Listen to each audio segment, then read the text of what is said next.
Video curhatan seorang calon siswa Bintara Polri viral di media sosial. Calon siswa tersebut mengaku gagal lolos karena tiba-tiba namanya dicoret dan diganti dengan peserta lain. Calon siswa Bintara itu diketahui bernama Fahri Fadilah Nuriski. Fahri mempertanyakan hasil keputusan Polri dalam proses rekrutmen Bintara Polri. Belakangan, video tersebut kemudian juga diunggah anggota Komisi 1 DPR RI Hillary Brigita. Dalam hal ini, Hillary meminta keadilan pihak terkait untuk kasus tersebut.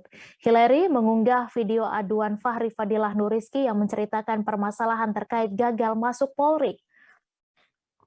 Fahri mengungkap telah lulus terpilih dalam tes berada di ranking 35 dari 1.200 peserta tes Polda Metro Jaya. Ia mengungkap telah mengikuti bimbingan dan pelatihan selama 6 bulan. Fahri pun memohon perhatian Presiden, Kapolri, Kapolda, hingga anggota Dewan agar mengembalikan haknya.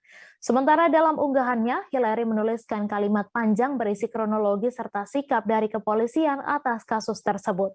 Hingga kini kepolisian baik Polri maupun Polda Metro Jaya belum memberikan penjelasan terkait kabar tersebut. Di sisi lain, warganet tak sedikit yang memberikan dukungan kepada Fahri. Banyak juga yang mendukungnya dengan membubuhkan akun Instagram Kapolri dan Kapolda Metro Jaya.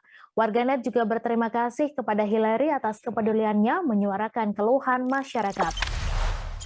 Jangan lupa subscribe, share, komen, dan like ya!